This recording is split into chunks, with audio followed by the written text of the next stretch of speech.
serie que hemos llamado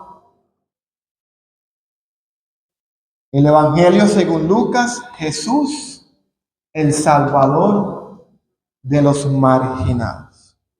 Este es el sermón número 12 de la serie que hemos venido estudiando entre los miércoles y los domingos. En muchas Biblias, ¿cómo se titula este pasaje conocido? ¿Cómo lo titula su Biblia? Jesús es tentado, o la tentación de Jesús. Hoy lo vamos a estudiar bajo el tema el desierto, el escenario de la prueba y de la tentación. El desierto, el escenario de la prueba y de la tentación. Y antes de leer el pasaje, para llamar su atención, inicio con una pregunta que genera tensión.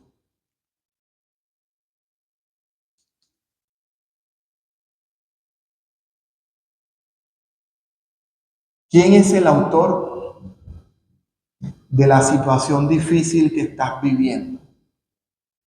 ¿Es Dios o es el diablo? No me la van a responder.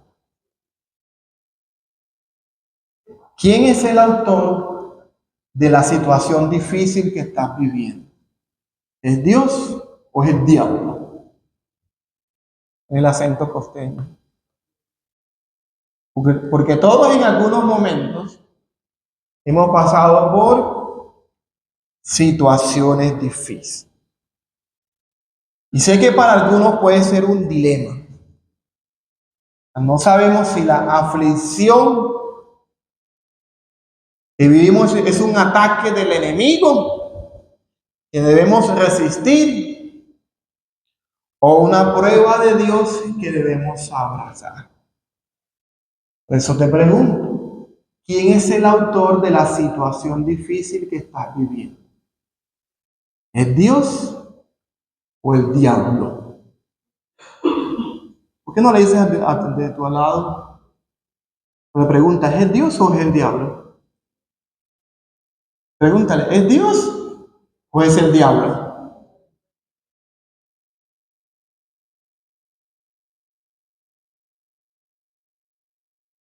No le responda, simplemente pregúntele para que eso lo interiorice. ¿Es Dios? No responda, porque esa es la respuesta del texto. ¿Es Dios o es el diablo? Quiero que veamos en este pasaje, lo vamos a leer todos a una voz, lo que está en la pantalla. 1, 2 y 3. Dios lleva a sus hijos al desierto para probarlos y prepararlos. Y el enemigo aprovecha esos momentos para tentarlos y atacarlos. Ahora lo dicen ustedes a la cuenta de 3. 1, 2 y 3. Dios lleva a sus hijos al desierto para probarlos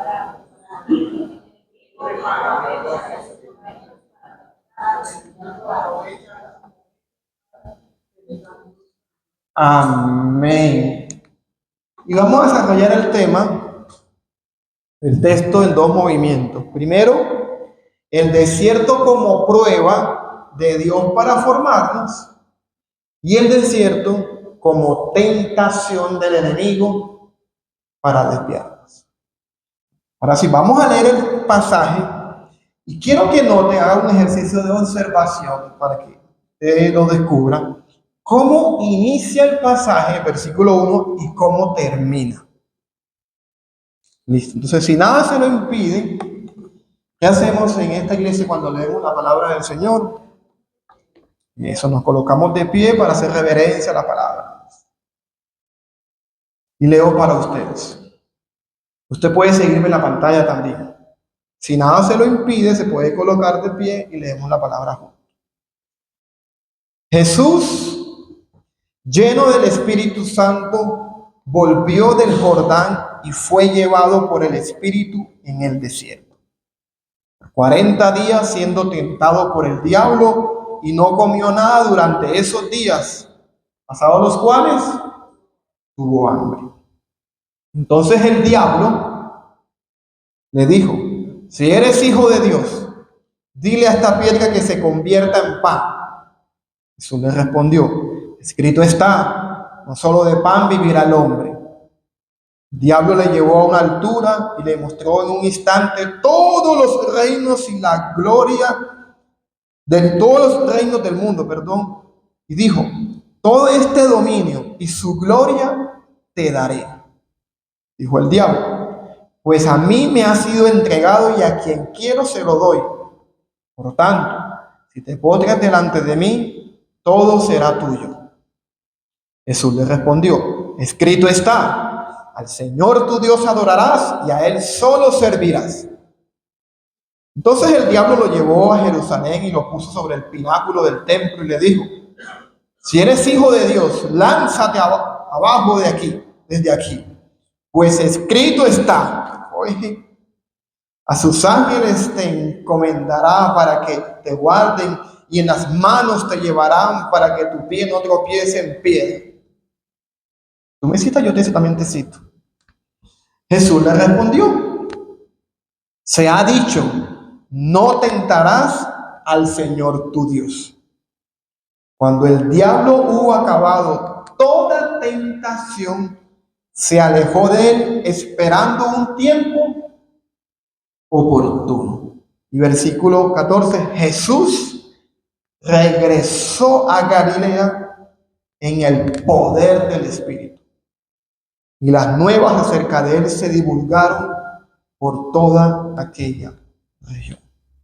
Esta es la palabra del Señor. Padre, en el nombre de Jesús, háblanos en esta mañana y usa este vaso frágil para que tu iglesia sea alimentada. Por favor, que este texto nos dé conciencia de cómo obras tú, pero también de cómo obra nuestro adversario, el diablo. Que nos ayudes a prepararnos y a enfrentar cada desierto, circunstancia de la vida, con sabiduría. Tu nombre oramos. Amén. Puedes tomar asiento. ¿Sí notó cómo inicia y termina el pasaje? La pregunta que les hice. ¿Qué notaron? Un común denominador. Jesús lleno del Espíritu, pero regresa ¿cómo? No, la palabra no es lleno. Jesús regresa en el poder del Espíritu. Entonces, el texto inicia así. Jesús, lleno del Espíritu, regresa del Jordán, es decir, regresa del bautismo, y Jesús, en el poder del Espíritu, regresa a Galilea. Inicia con un Jesús lleno del Espíritu y termina con un Jesús en el poder o en la autoridad. También se puede traducir la palabra autoridad. En la autoridad del Espíritu. ¿Y qué hay en el medio? Entre Jesús lleno y Jesús en el poder, ¿qué hay en el medio de la historia? Eso se llama un sándwich.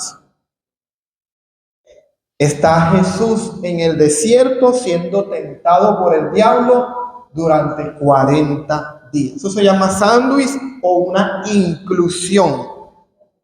Es un recurso literario donde se abre y se cierra con una misma idea, pero es para enfatizar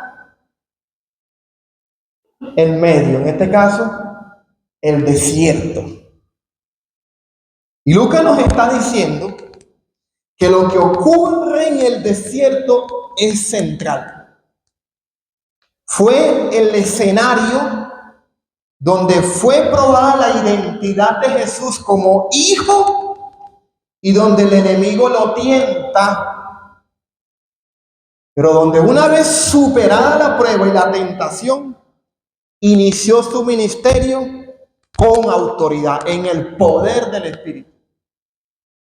Dicho de otra manera, el desierto fue el escenario de prueba y preparación para Jesús. Pero el enemigo quiso usarlo para tentarlo y desviarlo. Y aquí inicio con mi primer momento. El desierto como prueba de Dios para formarlo. El pasaje inicia resaltando que Jesús marque eso, lleno del Espíritu Santo, regresó del Jordán o del bautismo, se había bautizado, regresó y fue llevado por el Espíritu al desierto. Desierto, un lugar árido, un lugar desolado. Y note el énfasis del texto. Jesús estaba lleno del Espíritu Santo cuando regresó de Jordán y fue el mismo Espíritu quien lo llevó al desierto. No es que Dios se alejó de él. No es la consecuencia de falta de oración. Es que no estás orando mucho. Es que no estás orando. Es que Dios se alejó de ti. No es falta de oración. No es que está en un pecado. No es obra del enemigo. Es que es el diablo. Que como le di una indija, por ahí se me metió. Eso debe ser obra del diablo que está tomando el control de la situación. No. Jesús estaba lleno del Espíritu Santo cuando el mismo Espíritu lo guió ¿a dónde? Al desierto para ser probado. Y por lo general, cuando pasamos por situaciones difíciles de la vida, solemos pensar que algo está mal espiritualmente, ¿cierto? Cuando uno pasa por situaciones difíciles de la vida, uno piensa, es que algo debe estar mal espiritualmente, es que Dios se ha apartado de nosotros, Dios se apartó de mí, yo qué he hecho, Señor, y empieza a confesar los pecados que tenía rato que no confesaba.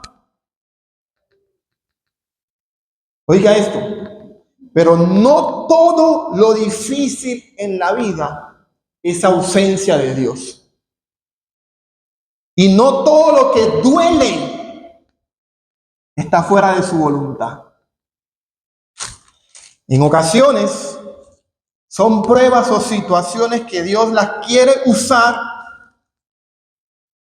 para encontrarse con nosotros y para formarnos. Lo pongo en contexto, porque el desierto para Jesús fue una prueba donde él aprendió obediencia. Es una de las muchas pruebas que Jesús tiene y el autor de Hebreos dice que Jesús aprendió obediencia. Y Lucas nos menciona en los versículos anteriores que Jesús había sido bautizado y afirmado públicamente como el Hijo amado de Dios en quien el Padre se complace. ¿Se acuerdan? Lo que compartimos el domingo pasado. Tú eres mi Hijo amado. En ti tengo complacencia. El cielo se abrió cuando él era bautizado y se escuchó esa voz. Eso pasa en los versículos anteriores. Pero luego, lo que nos compartía Diego el miércoles, ustedes se lo perdieron, eso estuvo buenísimo. Diego nos hablaba de la genealogía de Jesús. Y uno dice, ¿uno qué va a aprender de la genealogía de Jesús? Una lista... Jesús, hijo de tal, hijo de tal, hijo de tal, hijo de tal, hijo de tal, y empiezan a contar todo el árbol genealógico de Jesús. Hasta que llega hijo de Adán, hijo de Dios. Lucas nos mostró también la genealogía de Jesús, llevándola hasta Adán. Adán, padre de la humanidad. Para mostrarnos, ahí está la clave de por qué este pasaje aquí, para mostrarnos que Jesús no solo es el Hijo de Dios, a que el Padre lo afirma públicamente, también es el Hijo del hombre, el Hijo de Adán, representante de la humanidad. Y muchos estudiosos están de acuerdo que la razón por la que Lucas coloca la genealogía de Jesús antes de la tentación es para mostrar que Jesús, oiga esto, entra al desierto no solo como hijo de Adán, no solo como hijo de Dios, también como hijo de Adán y representante de la humanidad. Porque si usted mira el otro evangelio, el evangelio de Mateo no menciona la genealogía, ¿cierto? En ese momento, como los evangelios no son historias cronológicas, son historias teológicas, los autores escogieron escenas, historias y las colocaron así, de tal manera para dar énfasis a algo. Lucas te coloca la historia de la genealogía de Jesús para mostrar. Él es hijo de Dios. Se escuchó una voz que lo afirmó, pero también es hijo de Adán, representante de la humanidad. Es decir, Jesús está en el desierto como el nuevo y el último Adán, donde el primer Adán falló en medio de la abundancia en un jardín. Jesús venció o va a vencer en medio de la escasez. Nuestro primer representante, Adán, falló en medio de la abundancia. Tenía todas las condiciones para no pecar. ¿Qué más quiere? Casa, finca, carro y moto. Solamente no me toques este árbol. Y él, por dejarse engañar, ya saben por quién. Tenga. Pero ahora viene el último representante de la humanidad. El hijo de Adán también, el hijo de Dios. Y va a vencer en una condición más difícil que la de Adán, en medio de la escasez. La prueba que el primer representante de la humanidad perdió, Jesús, el último representante de la humanidad, la enfrenta y la vence. Gloria a Dios por un Salvador así, ¿verdad? Que puede vencer donde tú y yo no vencemos. Que puede superar las pruebas que tú y yo no podemos superar. Porque Él vino a identificarse con nosotros y a mostrarnos el camino de cómo es que se vence. Pero no solo eso. Por el término desierto y el número 40 en el texto, Lucas, al igual que los otros evangelistas, hacen una clara alusión o un eco a los 40 años de Israel en el desierto. ¿Cierto? Cuando uno mira el número 40, ¿de qué se acuerda? Del pueblo de Israel. 40 años en el desierto. Y esto también tiene una implicación teológica, porque va a mostrar que donde Israel fue probado y falló, Jesús venció fielmente. O sea, la prueba también que el pueblo de Israel no aprobó en el desierto, Jesús la enfrenta y la vence con obediencia. Lo que ellos no pudieron vencer, yo lo voy a vencer. Lucas nos está mostrando que Jesús va a vencer la prueba que nuestros antepasados fallaron. Oiga esto, nos está diciendo que Jesús es el verdadero Israel de Dios. Que Jesús es el último Adán, el representante de la humanidad que vence donde nosotros no pudimos vencer.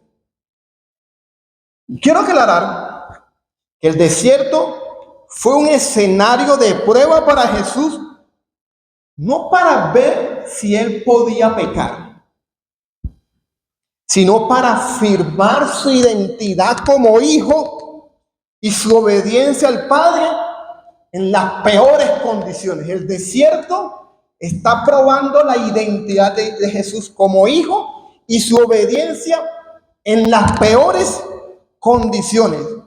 Porque el Jesús que sale del desierto sale en el poder del Espíritu. Sale revestido de autoridad para ejercer su ministerio, no porque antes no tuviera poder, sino porque en el desierto quedó demostrada su fidelidad y su obediencia incondicional al Padre en los momentos más difíciles.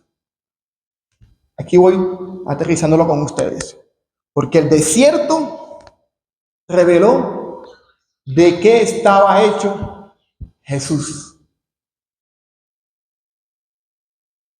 El desierto reveló de qué estaba hecho Jesús.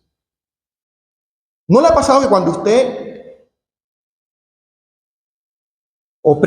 exprime una naranja, entre más la exprime, va sacando ¿qué?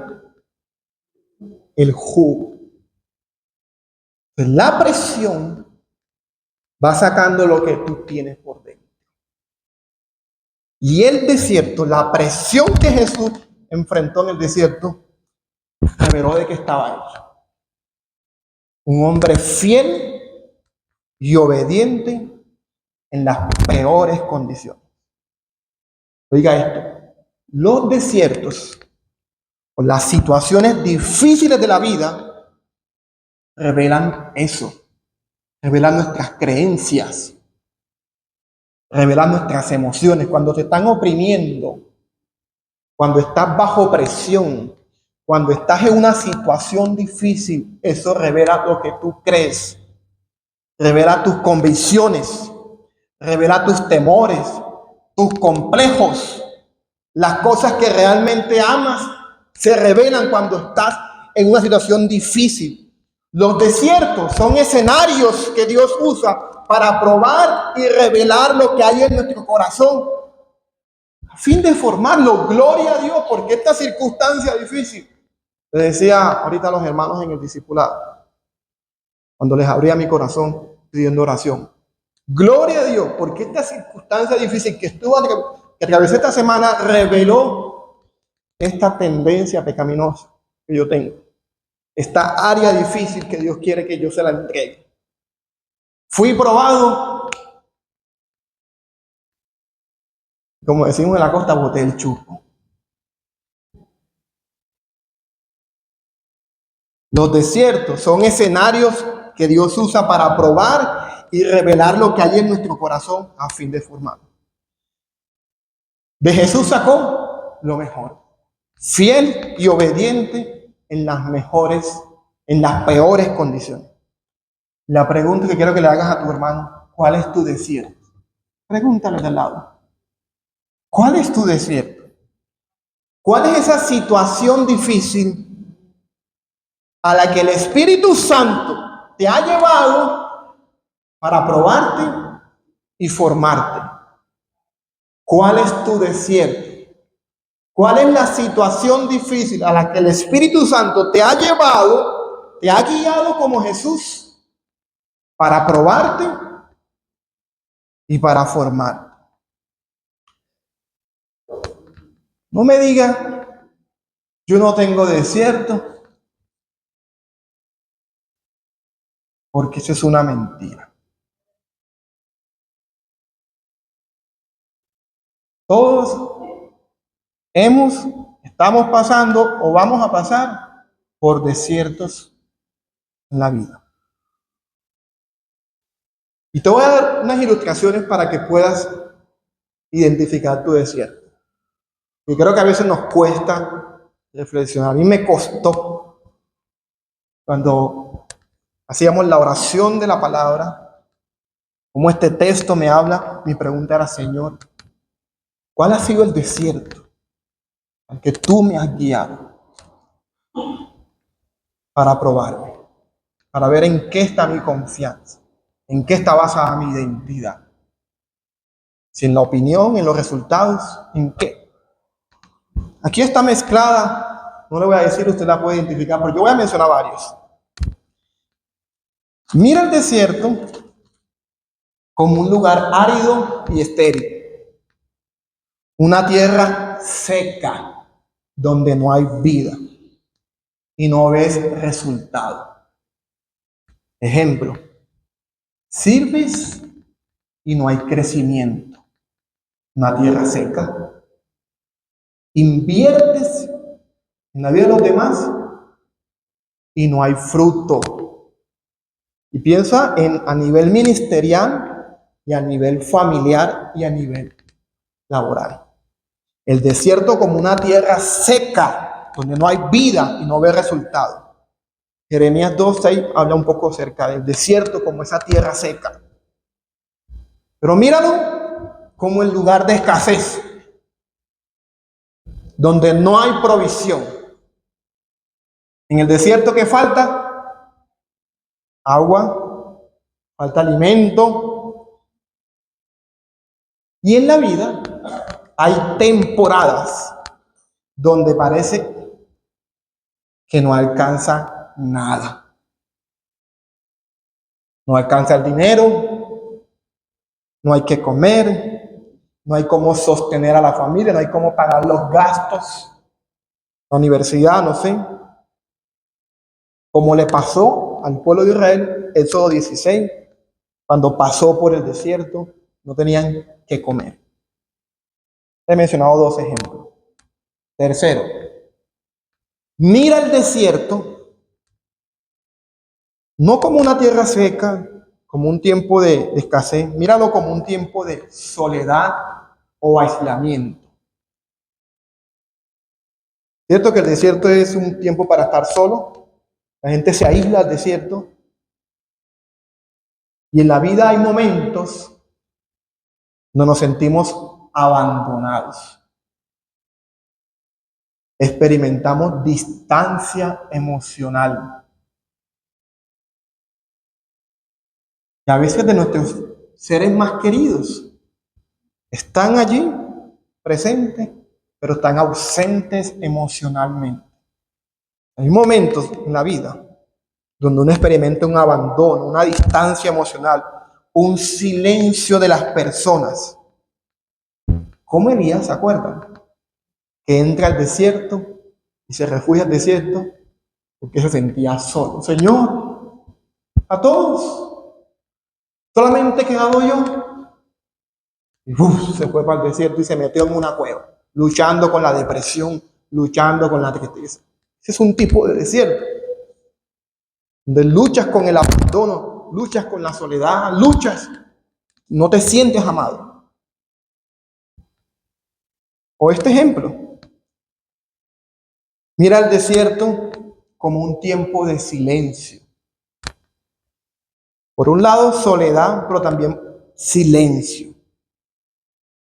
En los desiertos no hay ruido, ¿cierto? Y tampoco hay respuestas inmediatas. Y en la vida, a veces oras y no ves cambios, no ves respuestas enseguida. Buscas dirección y no llega. Es un desierto. Un tiempo de silencio. Como le dijo el pueblo, como le dijo Dios a Israel en Oseas. Te traje al desierto para hablar a tu corazón. Un tiempo de silencio para hablar a tu corazón. Oseas capítulo 4. O mira el desierto como un lugar donde no hay mapa, no hay ruta, ¿cierto? Imagina el desierto, un lugar así desolado, no hay claridad y tú pierdes el control del rumbo. Y en la vida hay situaciones que no elegiste, cambios inesperados, procesos que no controlas. Mira el desierto así. Así le pasó al pueblo de Israel, Éxodo capítulo 13. Cuando el Señor los saca de Egipto, los puede llevar a la tierra prometida por este camino que más cerca y le dice, por ahí no. Te voy a llevar por el camino más difícil, te voy a pasar por el desierto. Por ahí los atraviesa, donde tú no tienes el control de la situación. Muchas veces entramos al desierto porque somos guiados por el Espíritu Santo, como el caso de Jesús. Jesús nos guía a esa situación para probarnos, o nos guía el Espíritu Santo para probarnos, pero a veces vivimos desierto por decisiones y conflictos que hemos tenido con otras personas. A veces se enfrentan desiertos por eso, porque viene a mi mente la historia de Agar. Agar, aquella mujer que fue enviada al desierto, no por su culpa, sino por los conflictos ajenos entre Sara, ¿se acuerdan? Y Abraham. Tenía celos de Abraham. No, echa esta mujer aquí, no. Está dañando la zona aquí, dice una. Le dieron celo. Échala. El Señor le consultó Abraham le consultó al Señor. Y la echaron para el desierto. Y Agar estaba en el desierto por culpa de los conflictos de otros. Y en la vida, el desierto puede ser un rechazo de otros. Un divorcio que no buscaste. Un despido injusto. O el rechazo de personas que amabas. Entonces a veces entramos a los desiertos porque nos guía el Espíritu Santo a eso, pero también entramos al desierto por decisiones equivocadas o injustas que han tomado otros. Pero también entramos al desierto en ocasiones por nuestras malas decisiones, las cuales Dios también las usa para formarnos. Moisés, luego de ser el príncipe de Egipto, pasó 40 años recibiendo la mejor formación en Egipto, el príncipe, el heredero del trono del faraón. Un día que hace, mata a un egipcio y sale huyendo al desierto, y por 40 años se convirtió en un pastor de ovejas en lo profundo de un desierto. Y allí Dios empezó a quebrantar su orgullo. Se creía el Mesías, el que iba a liberar, tenía como que la noción de que él era el libertador, y este egipcio estaba maltratando a mi hermano, entonces lo mató y pensaba que así era. Sale huyendo, y allá en el desierto Dios quiebra su orgullo y lo convierte en un pastor de ovejas. El hombre más manso de la tierra, dice más adelante. Entonces vuelvo y te pregunto, ¿cuál es tu desierto? ¿Cuál es la situación difícil que estás atravesando y que Dios está usando para formarte? Porque si es escasez, Dios está formando en ti dependencia. Si es soledad, Dios está cultivando en ti intimidad. Si es silencio, Dios está afinando tu oído espiritual, que aprendas a escucharlo en el silencio. Si es confusión, no ves con claridad, has perdido el control de la situación, Dios te está enseñando confianza. Si es esterilidad, si es una tierra seca, si ves que no se responde lo que tú estás pidiendo, Dios está desarrollando en ti raíces. Y si es consecuencia de tus errores, Dios está produciendo en ti quebrantamiento y carácter. Y gloria a Dios por esas cosas que pasan. Porque Dios está formando este vaso.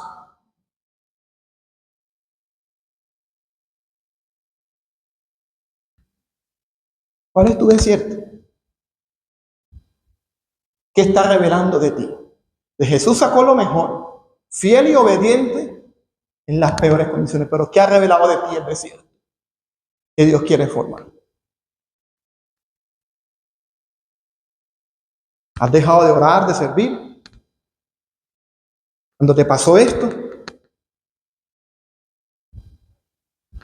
eso revela que tu identidad estaba fundamentada en eso, que tu relación con Dios estaba fundamentada en eso. ¿Qué ha revelado tu desierto? Pero no perdamos el hilo del texto, porque hemos visto que el desierto puede ser un escenario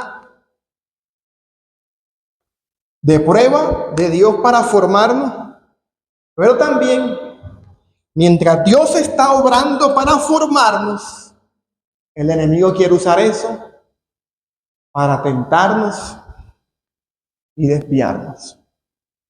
Dios lleva a sus hijos al desierto para probarlos y prepararlos, y el enemigo aprovecha esos momentos para tentarlos y atacarlos. El texto no solo dice que Jesús fue llevado al desierto.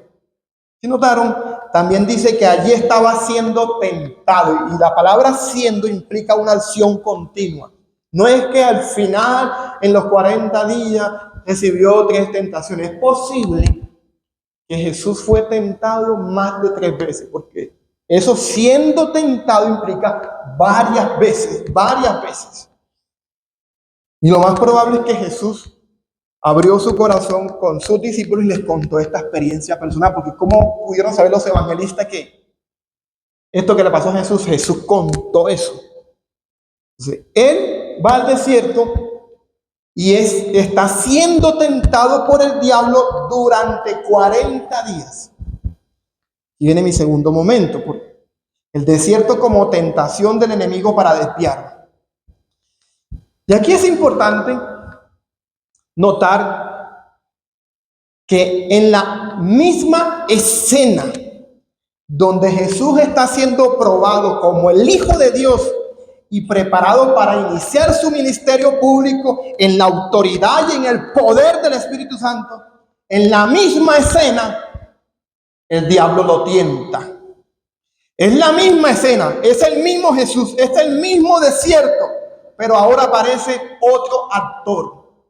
Ya no es el Espíritu Santo, ahora es ¿quién? El diablo. Ya no lo está guiando el Espíritu Santo, ahora aparece el diablo ahí para tentar. Y esto es clave, porque no son 2 escenarios distintos. Es el mismo lugar con 2 intenciones opuestas. Un dato ahí importante, para que noten lo que quiero comunicarles. La palabra tentar es la misma que probar en el griego. Se traduce como peirazo. Pero su significado cambia de acuerdo a cómo responde. Cuando usted habla de la escritura, usted va a notar que la misma palabra que se usa para tentar es la misma palabra que se utiliza para probar. Pero cambia su significado de acuerdo a cómo responda la persona. O sea, un desierto puede ser una prueba para formarte o una tentación para destruirte. Todo depende de cómo tú respondas en medio del proceso. Piensa en esta ilustración. Imagina que tú estás en la mitad de un camino. Dios a tu mano derecha te pide que pases por ese valle, que Él va a estar contigo y va a usar ese momento para enseñarte dependencia. Está aquí Dios, te dice, necesito que pases por ese valle, que voy a estar contigo, te voy a enseñar a depender y a confiar de mí, pero tienes que pasar por ese valle. No descuides la oración, siempre no descuides el tiempo de comunión también con la palabra, no sueltes la palabra. Quiero que confíes, aunque no entiendas. Pasa por este valle, te voy a enseñar a depender de mí. Pero a tu mano izquierda está el diablo. Y mientras estás atravesando el valle, que Dios quiere usar para enseñarte a confiar y a depender de Él, el enemigo usa la misma situación para tentarte diciendo, ¿de verdad Dios está contigo? Si lo estuviera, no estarías pasando por esto. Resuélvelo a tu manera. No necesitas esperar en Dios. Eso de los cristianos está aquí, como que dice la canción. Hay una canción así, entre 2 mundos. No necesitas esperar. No ores más. No vayas más a la iglesia, no sirvas más. Mira que te abandonaron. Te hizo pasar por esto. Haz lo que tengas que hacer para salir de aquí. Tírate una canita al aire. Es el mismo valle, la misma situación difícil, pero cambian las voces. Dios lo quiere usar para enseñarte dependencia y confianza, pero el enemigo lo quiere usar para desviarte y destruirte. Y esa es mi oración, que tomes conciencia de cómo opera Dios y de cómo opera el enemigo. Esa es la idea del texto. Mientras Jesús fue llevado al desierto para un peirasmo, para una prueba, el diablo lo aprovecha para tentarlo. Porque el desierto para Jesús también fue un lugar de comunión, de retiro espiritual, un tiempo de silencio para escuchar al Padre. Ustedes saben que Jesús tenía el hábito, la disciplina espiritual, de irse al desierto, lugares solitarios, ¿para qué? Para buscar el rostro del Señor, para orar con su Padre. Pero el enemigo toma ese mismo escenario y trata de interrumpirlo, distorsionarlo y corromper ese encuentro y cuestiona su identidad. Si tú eres el Hijo de Dios, eso lo veremos más adelante.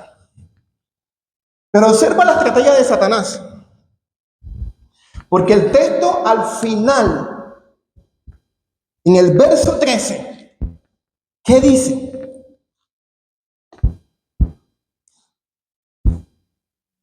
Búsquelo en su Biblia. ¿Qué dice el verso 13?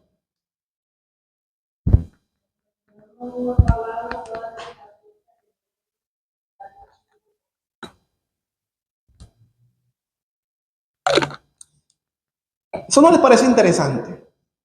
El diablo había acabado toda tentación, ¿cierto? Cuando el diablo hubo acabado toda tentación, se alejó esperando ¿qué? Un tiempo oportuno, una estrategia, otra endija donde él pudiera meterse para volver a tentarlo. Él sabe en qué momento atacar. ¿Usted sabe cómo trabaja Satanás? ¿En qué momentos ataca? El texto presenta dos momentos. Primero, ataca, insisto, tome conciencia de cómo opera Dios y cómo opera el enemigo y no se deje desviar de lo que Dios quiere hacer en tu desierto. Primero ataca después de un momento de victoria espiritual. ¿Qué estaba haciendo Jesús antes de entrar al desierto? Había sido bautizado. El cielo se abrió, el Espíritu Santo descendió en forma de paloma y el Padre habló: tú eres mi hijo amado, en ti tengo complacencia. Fue afirmado públicamente.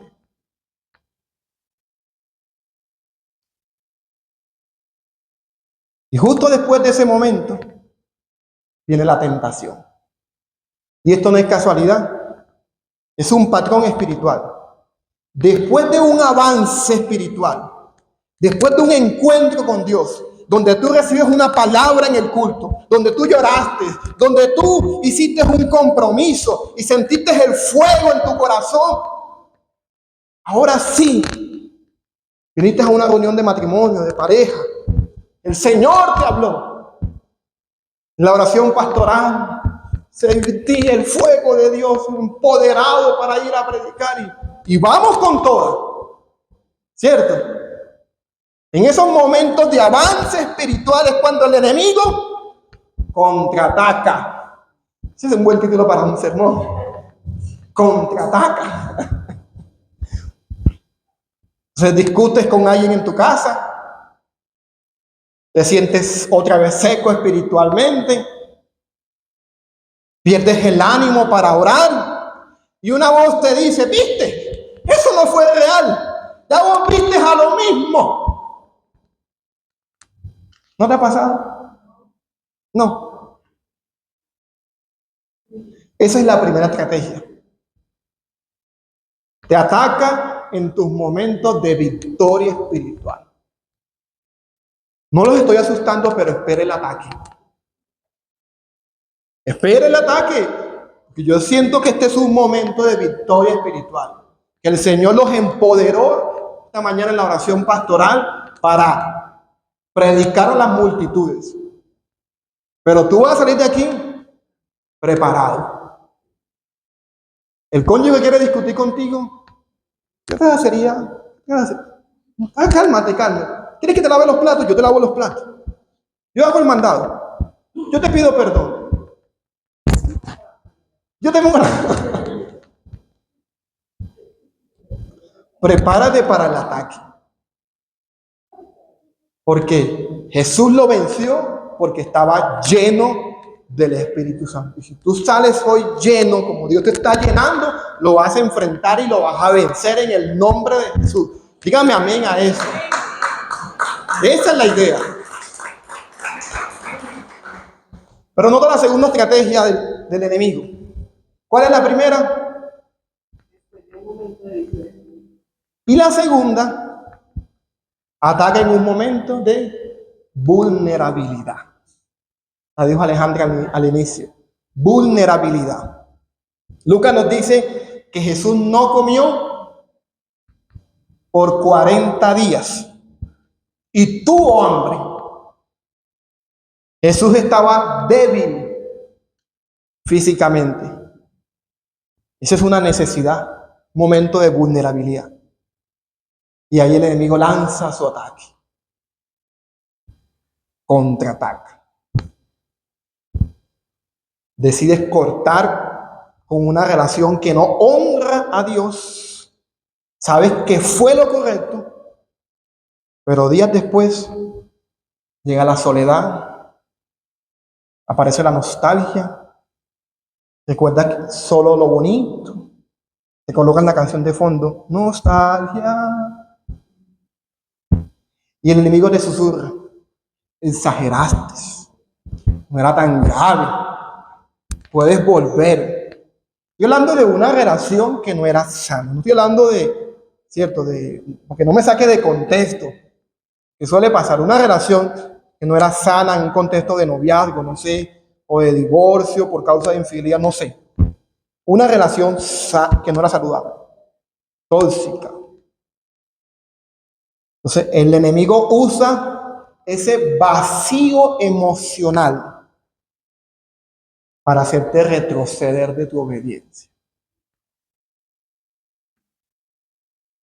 ¿Dónde ataca? En los momentos de vulnerabilidad. Otro, has estado sirviendo, cuidando, dando, sosteniendo a otro. Eres la columna de tu familia, eres la columna de la iglesia. Estás dando. Llega el agotamiento. Te irritas fácilmente, habla Jehová. Pierdes la paciencia y dejas de orar. Y aparece la idea. Te mereces hacer lo que quieras. Nadie ve lo que haces. Te puedes tirar una canita al aire. Estás en pecado. ¿No fue lo que le pasó también a David? Su momento mejor, el enemigo lo atacó. Pero también en su momento donde él estaba descansando, ¿cierto? Soltando un poquito las cosas, se le fue el ojo. El enemigo usa el cansancio legítimo para justificar el pecado. La última. El enemigo contraataca en tu momento de vulnerabilidad cuando necesitas dinero. ¿Cierto? Una oportunidad, una solución rápida y aparece una puerta. Oiga esto, un negocio dudoso, una decisión apresurada. un atajo conveniente y la voz te dice, es la respuesta, no tienes otra opción. Esa fue la bendición de Dios. La estrategia del enemigo es disfrazar la tentación como una provisión urgente. ¿No les ha pasado? Si lo notas, el enemigo tiene dos momentos favoritos. Después que avanzas y cuando estás vulnerable. Aquí voy concluyendo. Iglesia, ¿por qué? Nuevamente, Dios lleva a sus hijos al desierto para probarlos y prepararlos. Y el enemigo, quitaron la frase, aprovecha esos momentos para tentarlos y atacarlos. Y quiero que tomes conciencia de estas dos realidades. Y la pregunta ahora no es ¿cuál es tu desierto? La pregunta es ¿cómo vas a enfrentar o cómo vas a responder a tu desierto? Y te dejo tres invitaciones. Me las coloca Sebastián, las tres invitaciones. Primero, ¿cómo vas a responder al desierto? Busca la llenura del Espíritu Santo. ¿Cómo vas a responder al desierto? Busca la llenura del Espíritu Santo. Quiero para que la coloquen en pantalla. Seba. Porque Jesús no evitó el desierto. Él entró al desierto. ¿Cómo entró Jesús? Lleno del Espíritu Santo. Y nuestro enfoque muchas veces es, Señor,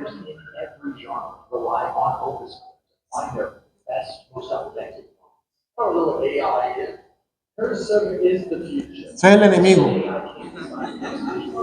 Está contraatacando.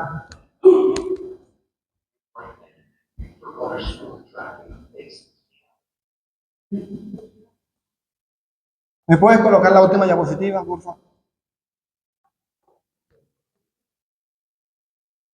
Esa, listo. ¿Cómo vas a responder a tu desierto? Ya no es cuál, sino cómo vas a responder. Primero, busca la llenura del Espíritu. Jesús no evitó el desierto, Él entró al desierto lleno del Espíritu Santo. Y nuestro enfoque muchas veces es, Señor, quítame, ¿cierto?, esta situación. Es que no aguanto más. Pero el enfoque bíblico es, Señor, lléname para atravesar esta situación. Es inevitable, tienes que pasar por allí. Llenarse del Espíritu Santo simplemente es rendirse, es entregar cada área y dejar que Él guíe tu vida. Jesús lleno se dejaba guiar, eso es llenarse, dejar que Él guíe, que Él oriente tu vida.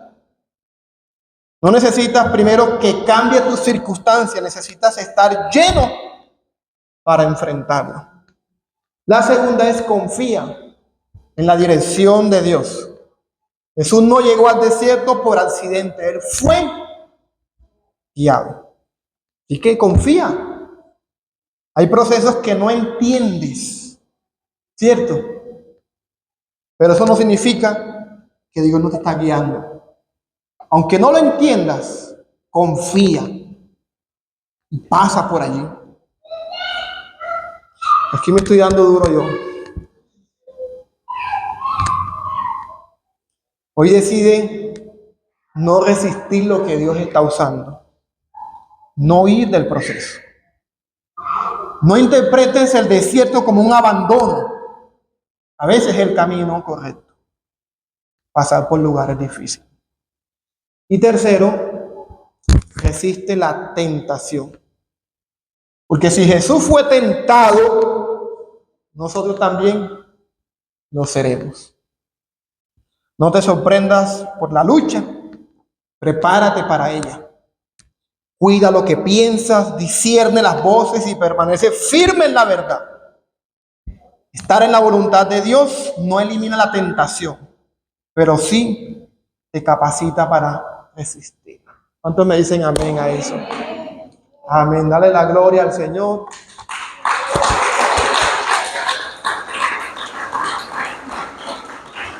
Quiero que terminemos orando. Te puedes colocarte en pie y oremos.